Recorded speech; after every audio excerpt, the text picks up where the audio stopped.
Last time, I talked about the riskiest prospects, the ones who could flame out. Today, I'm flipping it to the positive side, focusing on the safe bets who will get it done. I've got a solid list lined up. Mostly guys the Chargers could target on day 1 or 2. These are guys you can count on to come into the league, do their job, and stick around for a long haul. We're not chasing hype trains or big gambles here. These are players who check all the right boxes: production, traits, consistency, and give teams a high floor. So, let's get rolling. What's up, buddies? Welcome back. If you are new here, make sure you hit the subscribe button. We cover all AFC West news here on this channel. First up, we've got Colston Loveland, tight end out of Michigan. Now, some of you might remember we flagged him as risky last time because of that shoulder injury he dealt with this past season. Michigan's coaches, per Bruce Feldman, said it hurt his blocking, and he didn't test at the combine. Showed up in a sling after surgery. Fair point, but here's why I'm still calling him safe. His film is unreal. This kid's a mismatch nightmare at tight end, and his floor is through the roof. In 10 games, he hauled in 56 catches on 82 targets for 582 yards and 5 touchdowns. That's solid production, especially when you consider Michigan's offense was a train wreck. Worst quarterback play in the Big Ten, hands down. The passing game got uglier every week, but Loveland kept making plays. He averaged 5.2 yards after the catch per reception, 24th in the class, and created 31 first downs, 7th most among tight ends. His 2.67 yards per route run ranked 3rd, and Nate Tice pointed out he was 2nd in first downs per route run. Against man coverage, he's winning.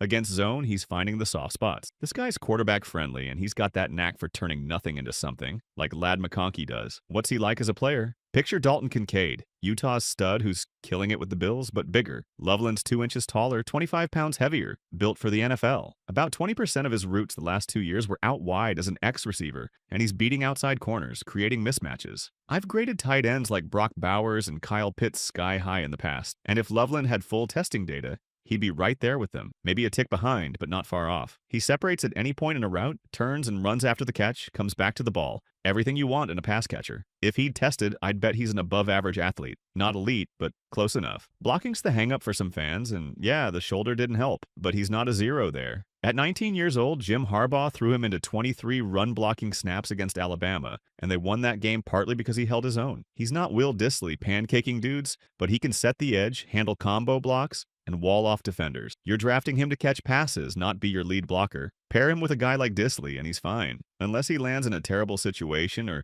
injuries pile up, Loveland's a lock to be a top tight end in a few years. Safe as they come. Next, let's talk Derrick Harmon, interior defensive lineman from Oregon. This guy's a tank, 6 feet 4 inches, 313 pounds, with 34 3/4 inch arms. He didn't fully test, so no official RAS, but he ran a 4.95 40 at his pro day, which is wild for a big man. What makes Harmon special is his range. Back at Michigan State, he played nose tackle at 20 to 30 pounds heavier, two-gapping and eating double teams like it was nothing. His tape there is legit, holding the point of attack, clogging lanes. Then he transfers to Oregon, drops weight, and turns into arguably the best pass-rushing DD in the country. Stat-wise, he finished 3rd in pass rush productivity and 4th in win rate this past season. He's not racking up insane sack totals like, say, Mason Graham's 10-pressure, 3-sack game against Alabama, but against top offensive lines, he's steady, 3 or 4 pressures, 3 or 4 run stops, forcing fumbles, making tackles for loss. That consistency is gold. Harmon's film backs it up. He's not always finishing plays, and that's the knock. Sometimes he gets to the QB but doesn't wrap up. I think that's just him adjusting to this lighter pass rush role after years of playing heavier. At 313, he's still athletic enough to chase down plays, and his floor is sky high because he can do both. Stop the run or get after the passer.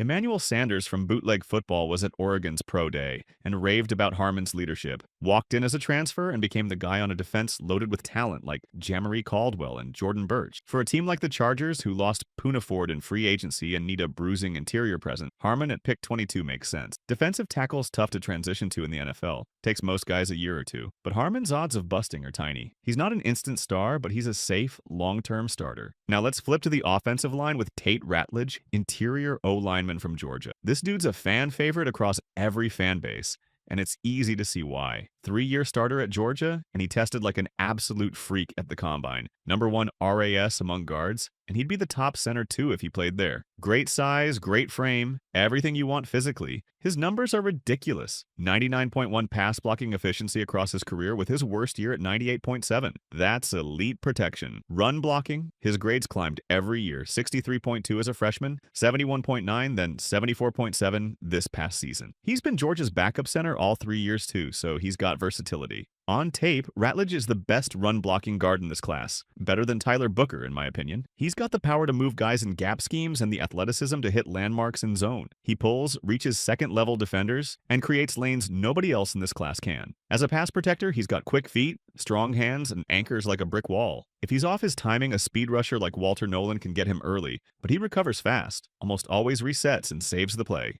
Injuries are the only ding: ACL tear in 2022, tightrope surgery in 2024, but he only missed 4 games total and looks healthy now. I've got a top 50 grade on him, and he should be a second-round pick, not the third or fourth rounder some are projecting. He's got the athletic traits, the film, the big program pedigree. Everything screams safe. Plug him in at any interior spot, and he's a quality starter day one. All right, let's hit the secondary with Jahdae Barron, defensive back from Texas. He's a tweener, slot, outside, even some safety snaps, and he's not a crazy athlete, but 88th percentile is plenty good. What makes him safe? He's a play eraser. In 3 college football playoff games, he gave up just 33 yards total. On 3rd and 4th downs, Texas put him on Colston Loveland, the same Loveland we just raved about, and he wiped him out. Nothing through the air, that's rare in college. Seeing a DB shadow a tight end and just take him away. Barron's physical too, tackles like a linebacker, and loves to hit. Teams I've talked to say his character's off the charts, which matters for longevity. His tape is a blast. He's pressing corners, blitzing off the edge, playing wherever Texas needed him. Numbers aren't gaudy. 17 career passes defended, 2 picks. But the impact's there. He's not the longest armed corner, and that's the nitpick. But today's NFL isn't all about press man anymore. Zones, match coverages, that's the game now, and Barron's built for it. Give him a creative defensive coordinator like Jesse Minter or Brian Flores, and he'll thrive. Probably gone before the Chargers pick at 22, but he's a safe bet to stick around and make plays for years. Time for a running back, Damien Martinez from Miami. He's not the flashiest, 81st percentile athlete, 4.51 40, but he's a workhorse with a high floor. This past season, 145 carries, 827 yards, 5.7 yards per attempt, 3.99 after contact, forced 34 missed tackles, created 53 first downs, had 21 runs of 10-plus yards. Before that, he racked up over 2,000 yards at Oregon State in a totally different scheme. Outside zone there, inside zone, and gap power at Miami. That versatility is huge. Miami didn't lean on him like a true college bell cow because their defense stunk. They had to throw 45 points a game with a future #1 pick at QB. But Martinez delivered. What I love most is his contact balance and leg drive. He doesn't go down on first contact, ever. When the play breaks down, he's the guy turning negative yards into 4, 2 yards into 8. That's a safe NFL floor. Running backs who create when it's ugly tend to stick. He's not a burner. Gets caught from behind sometimes. And he's not a big pass catcher, but his pass protection's solid. Ranked 12th in pass blocking efficiency in this class, and Miami trusted him on 3rd downs. Think James Conner, a closer mentality, always fighting for extra yards, mid-round grade, maybe 3rd round. He'll give you 800 to 900 yards a year in a long career. Safe, reliable, physical. Another running back, Omarion Hampton from North Carolina. This guy's a first-round talent, no question. 99.8 percentile athlete. Top 10 in every rushing and receiving category, over 2,300 all-purpose yards, 300-plus receiving yards, 4 yards after contact per carry, forced over 50 missed tackles. Only Cam Scatabo matches that combo. He's a volume guy, sure, but efficient too. 2nd in per-play stats. On tape, he's square to the line, throwing off defenders' angles, getting more than the blocking gives him. He's a legit receiver too. Runs angle routes, whip routes, wheels,